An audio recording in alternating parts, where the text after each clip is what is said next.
Our other top story tonight, a danger to the president. That's how prosecutors are describing the Iraq War veteran accused of breaching White House security Friday, making it through the front doors to the executive mansion before being apprehended.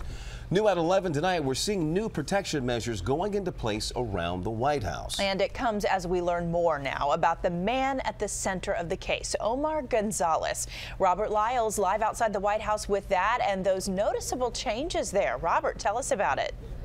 Well, Allison, Leon, it's been a roller coaster of information that we're receiving from the Secret Service tonight.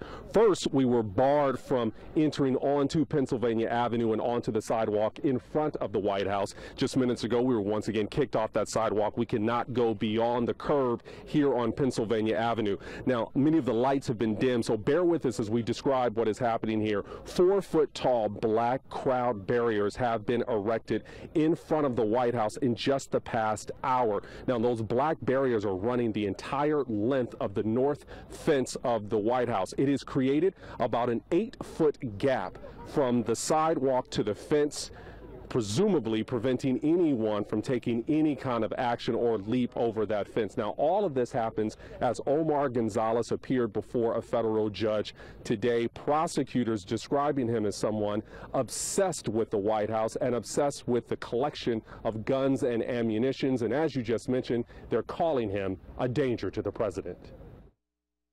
Shackled at the waist, 42-year-old Omar Gonzalez listened as federal prosecutors laid out a timeline of behavior as disturbing as it is potentially violent. Starting back on July 19th, Gonzalez was pulled over for erratic driving in Wythe County. Officers discovered an arsenal, a sawed-off shotgun, 2 sniper rifles, an assault rifle, an intact shotgun, and 5 handguns, and 7 loaded magazines. They also found tucked in the pages of a Bible a map.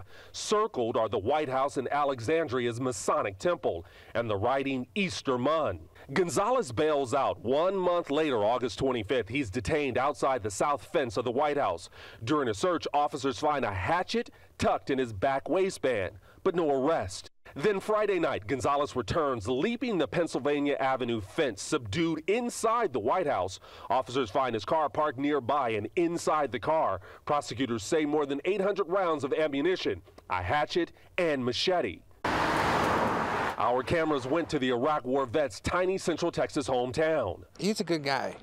Everybody in the neighborhood liked him. Neighbors say Gonzalez lost the house and his wife, then descended into paranoia. There's times he'd shut the lights off and just stay up for hours, looking around, looking for something, but making sure nobody was in his backyard. Court docs list Gonzalez as repeating the atmosphere was collapsing and he needed to tell the president, but defense attorneys never made his mental state an issue.